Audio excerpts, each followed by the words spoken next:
आज की क्लास में हम लोग करने वाले हैं आपकी बायोटेक्नोलॉजी की unit number 2 recombinant DNA technology and its application in medicine. So steps of R DNA technology. देखिए आपको स्टेप वाइज हमने यहाँ पे मेंशन किया है क्या स्टेप्स रहते हैं। Hello everyone, welcome back to the pharmacy India plus. आज की क्लास में हम लोग करने वाले हैं आपकी बायोटेक्नोलॉजी की यूनिट नंबर 2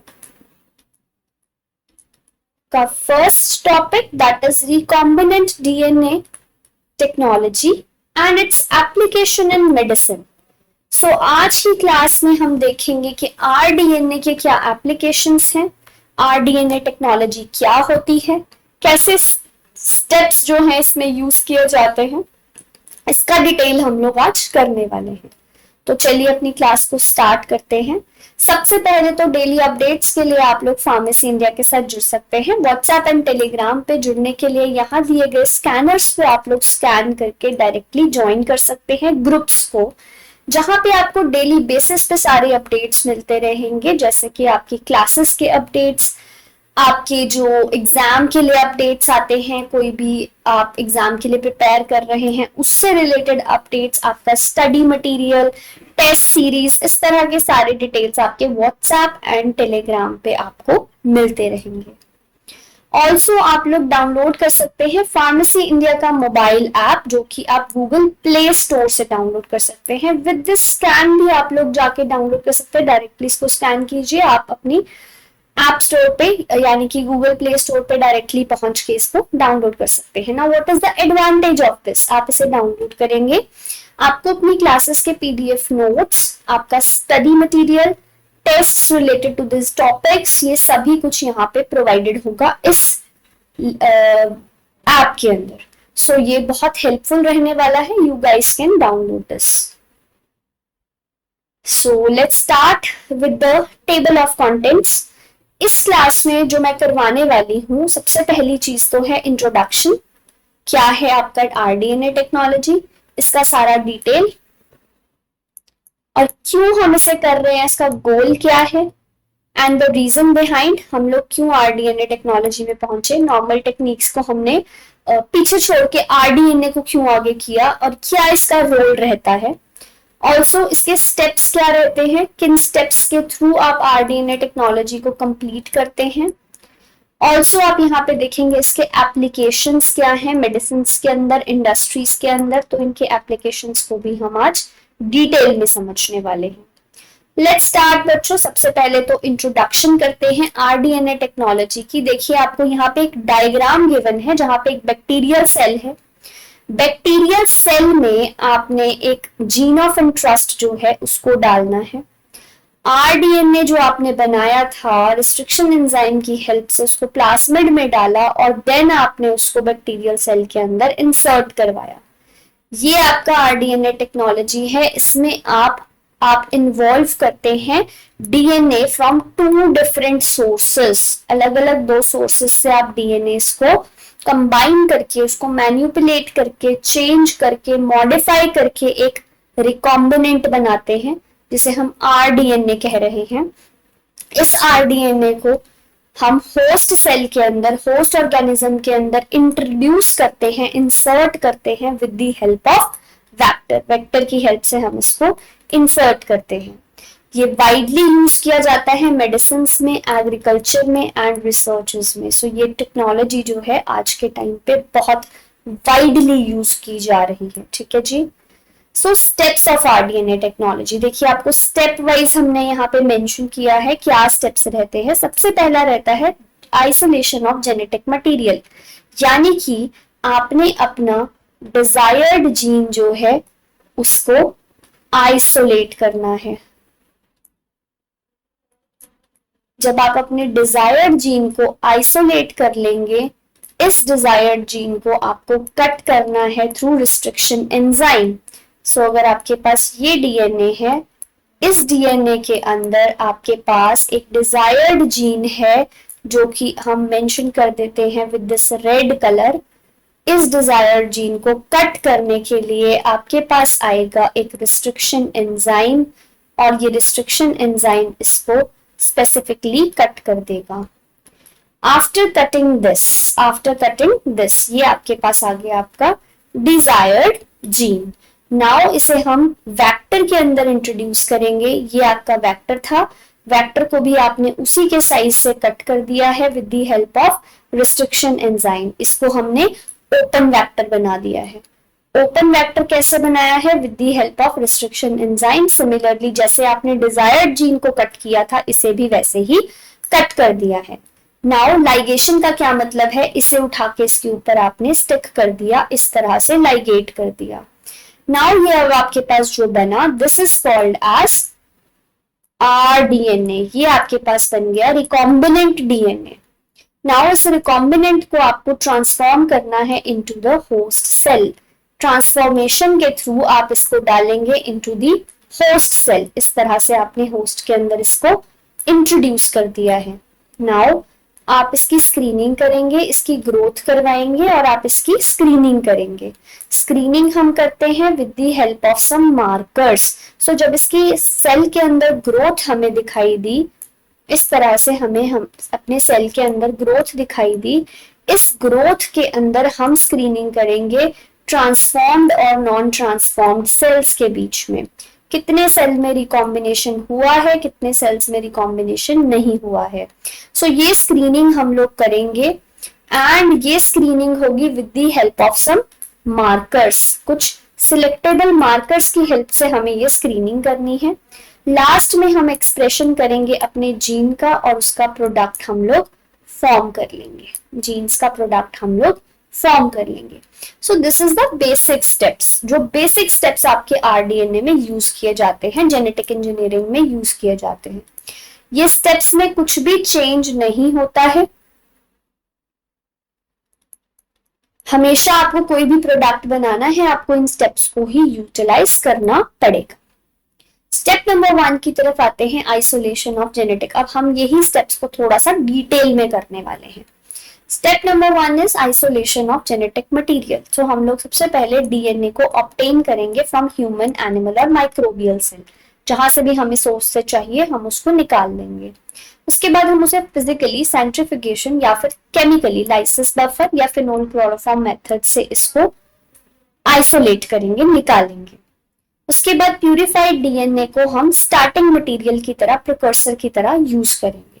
बायोलॉजिकल सैंपल लिया, उसको सेंट्रिफिकेशन किया या लाइसिस किया, उसके बाद उसको हमने आइसोलेट कर लिया। This is the method, isolation of DNA. उसके बाद नेक्स्ट स्टेप आता है कटिंग। कटिंग ऑफ आरडीएनए या फिर डीएनए। कैसे इसको कट करेंगे? इसको स्पेसिफिक साइट से हम कट करेंगे with the help of restriction endonucleases. Last time हमने जो वीडियो किया था, उस वीडियो में हमने टूल्स ऑफ जेनेटिक इंजीनियरिंग को डिटेल में किया था और हमने वहां पे प्रॉपरली देखा था कि किस तरह से आपका जो रिस्ट्रिक्शन एंजाइम है वो वर्क करता है, काम करता है। सो बाय दिस हम लोग करने वाले हैं कि रिस्ट्रिक्शन एंडोन्यूक्लियेसिस जो है वो किस तरह से काम करते हैं, हाउ दे वर्क। सो हम यहाँ पे क्या करेंगे, रिस्ट्रिक्शन एंडोन्यूक्लियेसिस को कट करेंगे स्पेसिफिक रिकॉग्निशन सीक्वेंसेस पे। एग्जाम्पल्स की एंजाइम्स जो यहाँ पे हैं हमारे, वो EcoR1 है, HIND3 है एंड BAMH1 है।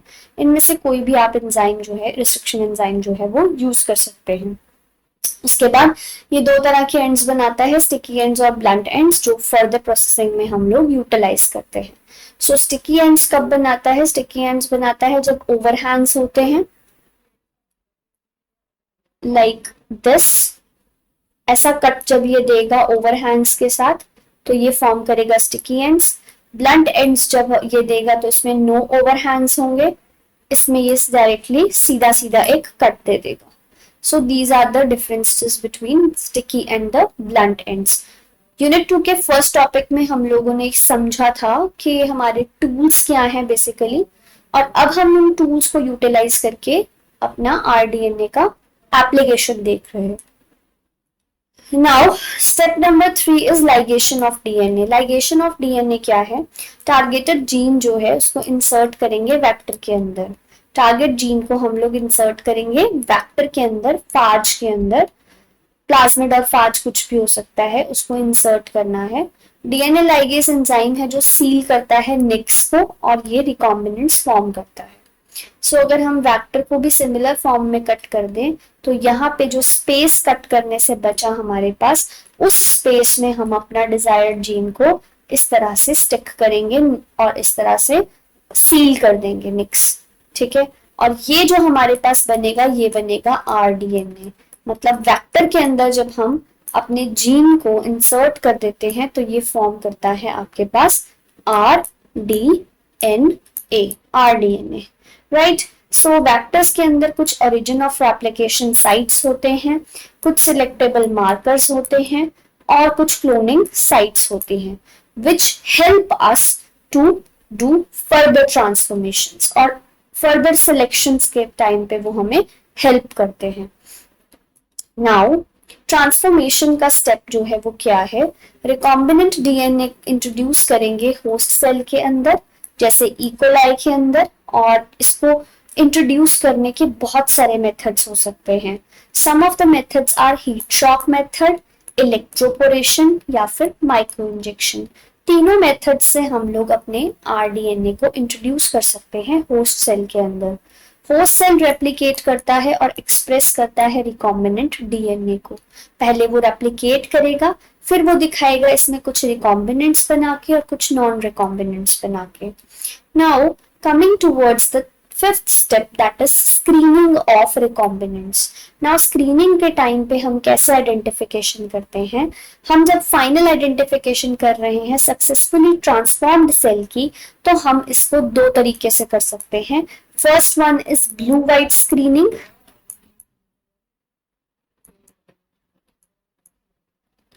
and the second one is antibiotic resistant screening.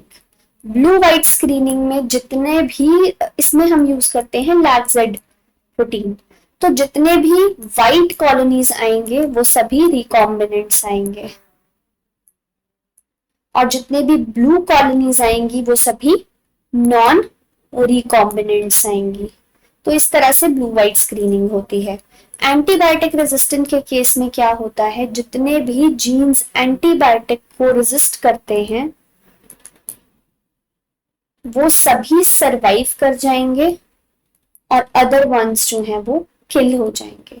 इस तरह से हम अपना एंटीबायोटिक रेजिस्टेंट को भी यूटिलाइज कर सकते हैं। तो दोनों ही सिलेक्टेबल मार्कर्स जो हैं वो बहुत अच्छा रोल प्ले करते हैं in the screening of recombinants and non-recombinants. So this is a very very important step. PCR and probe based confirmation फिर हम लास्ट में करते हैं और अपने colonies को recognize करते हैं, right? So this is a kind of screening. Now expression of gene, एक बार हमने स्क्रीनिंग कर ली, इसके बाद हम करते हैं एक्सप्रेशन। एक्सप्रेशन में क्या होगा, रिकॉम्बिनेंट प्रोटीन जो है वो उसका प्रोडक्शन होगा होस्ट के अंदर। रिकॉम्बिनेंट प्रोटीन्स जो है वो होस्ट के अंदर बनना शुरू होंगे। देन हम इसका एक्सप्रेशन करेंगे, इंश्योर करेंगे ट्रांसक्रिप्शन और ट्रांसलेशन प्रॉपरली हो पा रही है, और इसको फिर हम फर्दर यूटिलाइज करेंगे फार्मास्यूटिकल प्रोटीन्स के प्रोडक्शन के लिए या अपने डिजायर्ड प्रोडक्ट के लिए। So the last step is expression of the gene. Now coming towards the application of medicine overview. RDNA technology एक रिवोल्यूशनलाइज्ड मेथड है जिसमें हम जीन थेरेपी, मोनोक्लोनल एंटीबॉडीज और डायग्नोसिस ऑफ जेनेटिक डिसऑर्डर्स को देखते हैं। सो हाउ दे वर्क, सबसे पहले तो gene therapy, introduction of correct gene into a patient cell to treat genetic disorder।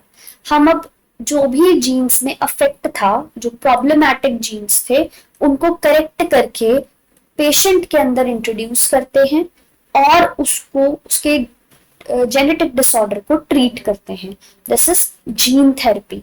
ADS kid, haemophilia, cystic fibrosis, ये 3 diseases ऐसी हैं जिसमें जीन थेरेपी का काम होता है। Second one, monoclonal antibodies. What are monoclonal antibodies? Laboratory made antibodies जो कि डिजाइन हुई है स्पेसिफिक एंटीजेंस के लिए, और ये स्पेशली काम करती है फॉर कैंसर सेल्स, जैसे कि ट्रास्टुजिमाब ब्रेस्ट कैंसर के लिए एंड रिटुजिमाब ये भी आपकी कैंसर के लिए। ये दोनों ही मोनोक्लोनल एंटीबॉडीज हैं, रितुजिमाब और ट्रेस्टुजुमाब, ये दोनों यूज की जाती हैं for monoclonal antibodies for treating the cancer. Third one, diagnosis of genetic disorder. How it we diagnose the genetic disorder? हम यूज करते हैं मॉलिक्यूलर टेक्निक्स जैसे पीसीआर, डीएनए प्रोब्स को यूज करते हैं कुछ म्यूटेंट्स को और जेनेटिक एबनॉर्मेलिटीज को डिटेक्ट करने के लिए, जैसे कि थैलेसीमिया में, सिकल सेल एनीमिया में, सीएफ के स्क्रीनिंग में। ये सभी फीटस स्टेज में हो जाते हैं, जिनमें हम पीसीआर से, डीएनए प्रोब से ये इन डिसऑर्डर्स को डिटेक्ट कर सकते हैं, डायग्नोस कर सकते हैं। आज के टाइम पे जब बेबी बॉर्न भी नहीं होता है उस टाइम पे ही उसका ये सभी के सभी टेस्ट जो हैं वो हो जाते हैं, so that we are ready for the to know कि कुछ इस तरह का डिसऑर्डर जो है वो बेबी में बाद में ना आए। So these are some applications. That's all about this class.